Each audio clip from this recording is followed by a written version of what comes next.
Si les dates n'ont plus aucun secret pour les kimbanguistes, la date d'aujourd'hui par contre, au-delà du double événement qu'elle consacre, revêt une particularité qui nous oblige à creuser davantage afin d'élucider le mystère qui s'y cache.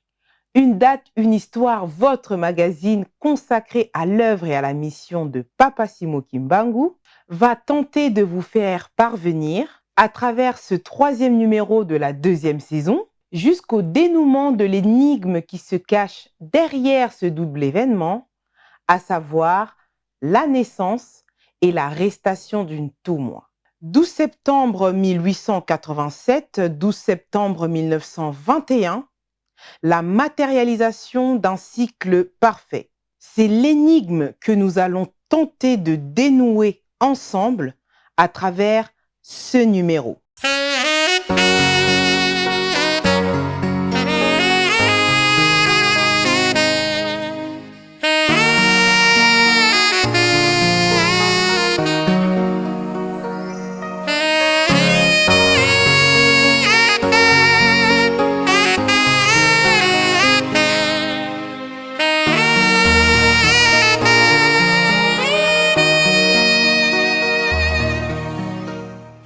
Le 12 septembre 1887 marque incontestablement un tournant décisif dans la marche du monde, car vint finalement au monde, sous la forme humaine, le Saint-Esprit que le Christ avait promis et qui demeurera avec nous pour toujours. Lisons l'évangile de Jean, chapitre 14, verset 16. Quant à moi, je prierai le Père et il vous donnera un autre consolateur afin qu'il reste éternellement avec vous. On peut poursuivre dans le chapitre 15, verset 26.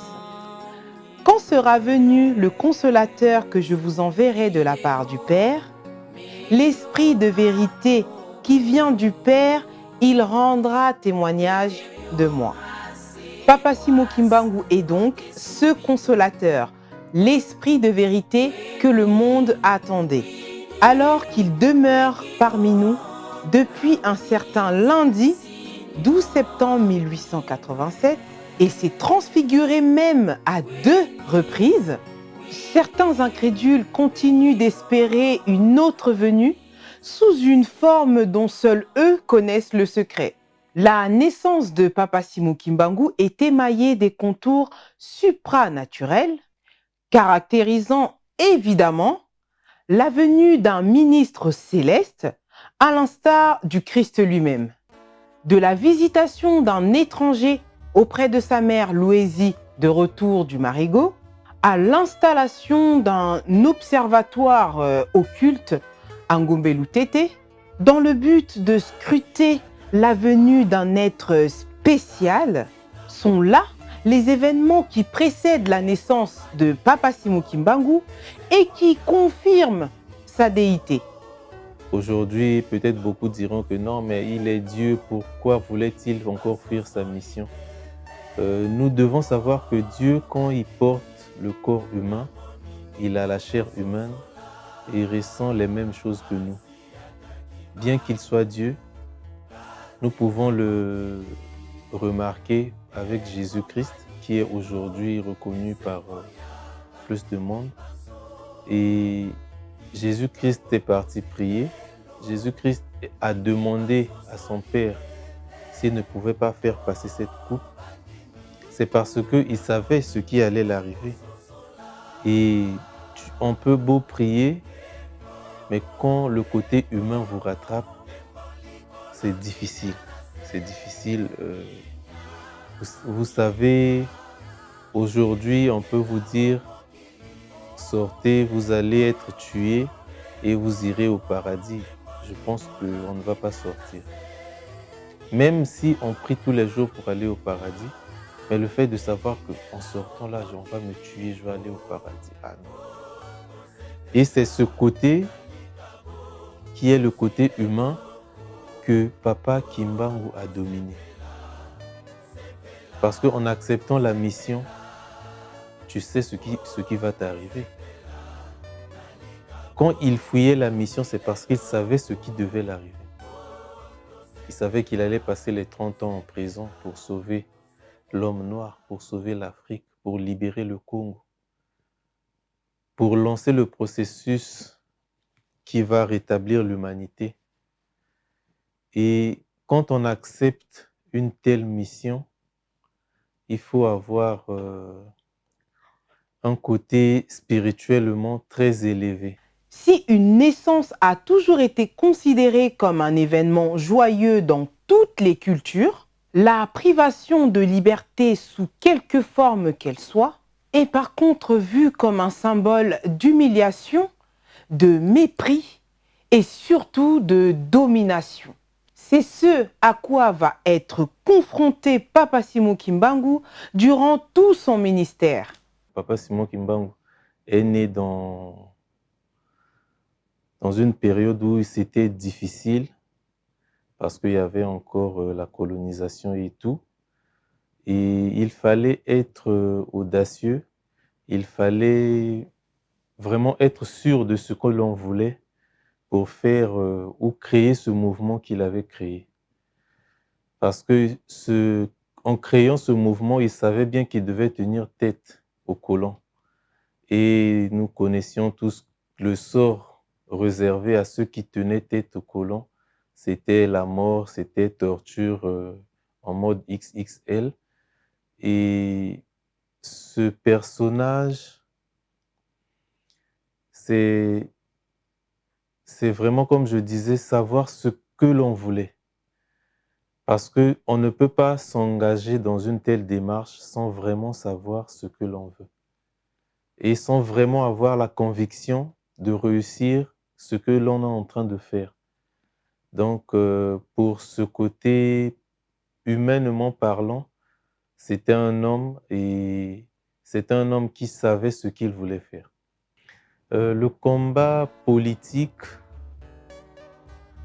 on dirait oui, parce que dans le monde de la politique, même si vous ne voulez pas faire la politique, dans tout ce qu'on peut faire, on y retrouve de la politique.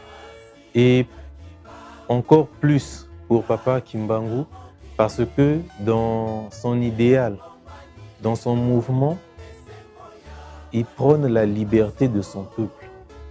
Et qui dit liberté de son peuple, dit politique, parce que son peuple est sous domination de manière politique. Et pour retrouver la liberté, il faut faire un combat politique pour libérer son peuple. D'ailleurs, nous savons que ceux qui mènent des mouvements de protestation et tout, ils font la politique. Mais comme Papa Simon Kimbangu était ou est un homme de Dieu, nous avons vu cette révolution pacifique. Parce que cela n'était pas chose commune dans ce temps-là, de vouloir obtenir quelque chose pacifiquement. Cela demandait toujours d'utilisation des armes, utilisation des moyens pouvant emmener à faire couler le sang. Mais Papa Simon Kimbangu, pour ce combat, il a préféré le faire pacifiquement pour montrer qu'il n'était pas contre le colon, mais qu'il était pour la liberté de son peuple. Et il a su faire les deux en même temps. Demander à ceux qui avaient pris son peuple en otage de partir calmement et en même temps de libérer son peuple sans effusion de sang.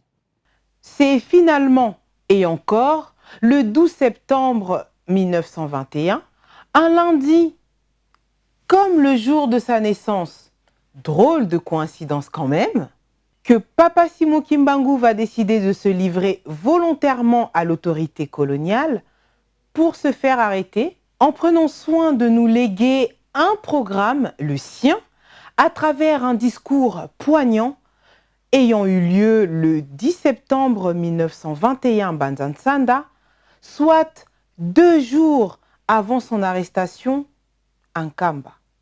Papa Simon Kimbangu, le 10, donc 2 jours avant son arrestation, le samedi 10, il fait un discours où il nous, on va dire prophétiser, où il nous dit comment ça va se passer les années de 21 à aujourd'hui, parce que tout ce qu'il a dit, c'est ce que nous vivons jusqu'à ce jour. Et nous pouvons retrouver dans ce discours, quand il parle de la liberté, de la libération, de l'indépendance de l'Afrique, mais sauf que ces derniers seront au service des colons. Et du moment où nous savons que ces derniers seront au service du colon, c'est difficile de reconnaître celui même qui vous a donné l'indépendance. Parce que en reconnaissant celui qui vous donne l'indépendance, vous vous ralliez à son combat. Or, si vous vous ralliez à son combat, vous combattez le colon.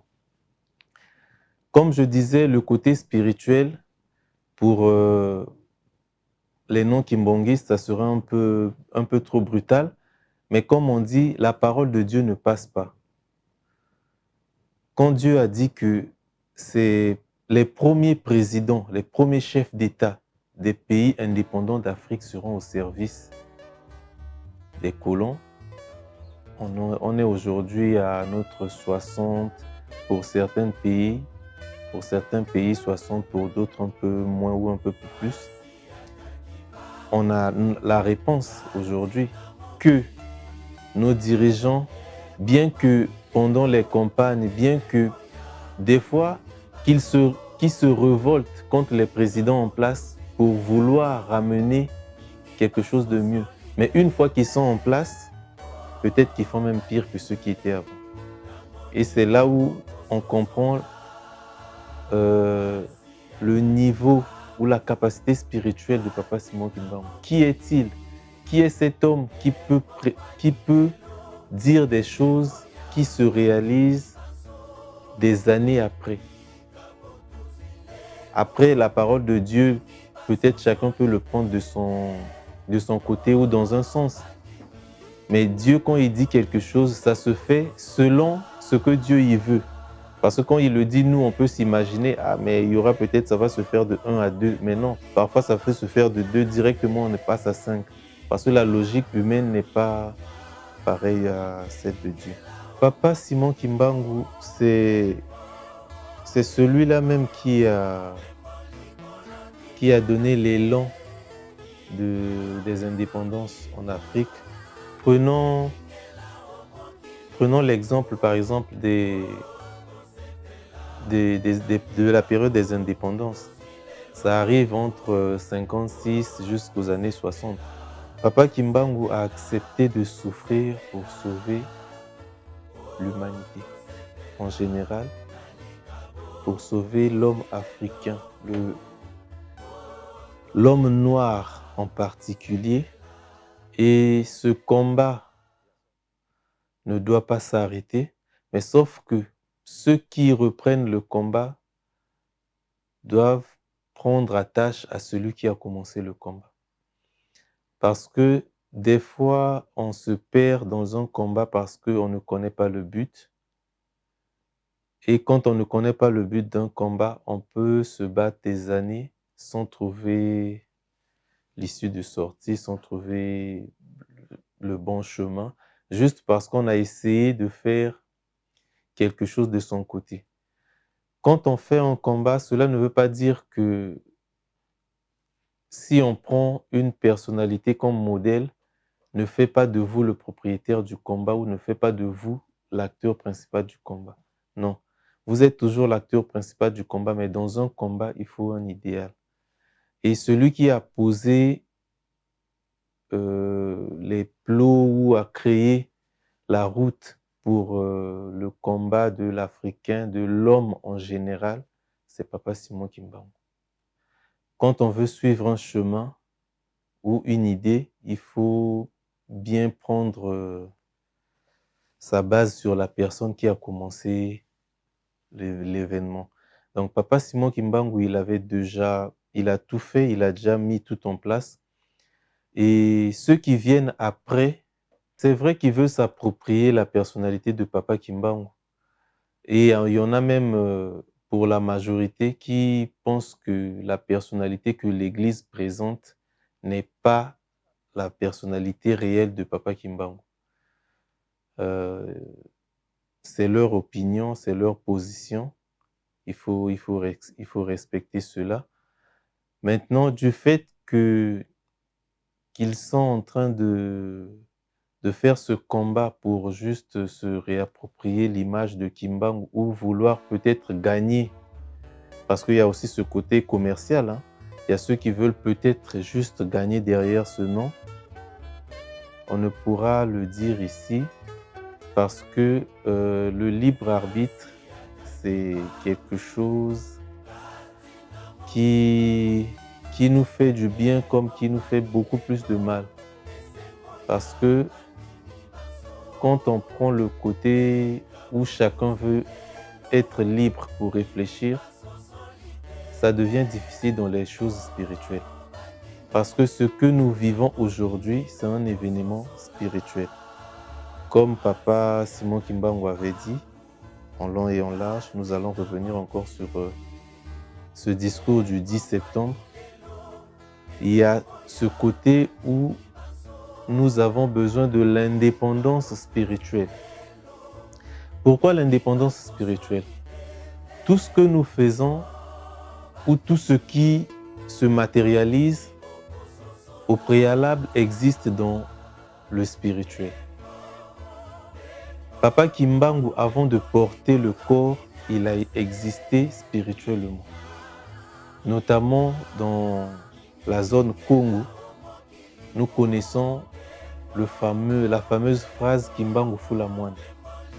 Donc Kimbangu Fula Mwana, Kimbangu sauve l'enfant. Nous connaissons tous ce que faisait cette phrase. Cela veut dire que l'esprit vivait avant de prendre corps. Et ce que nous vivons aujourd'hui, c'est l'indépendance spirituelle annoncée par Papa Simon Kimbangu. Quand il dit que vous aurez l'indépendance, mais les premiers présidents africains seront au service des colons. Mais après cette étape viendra l'indépendance spirituelle.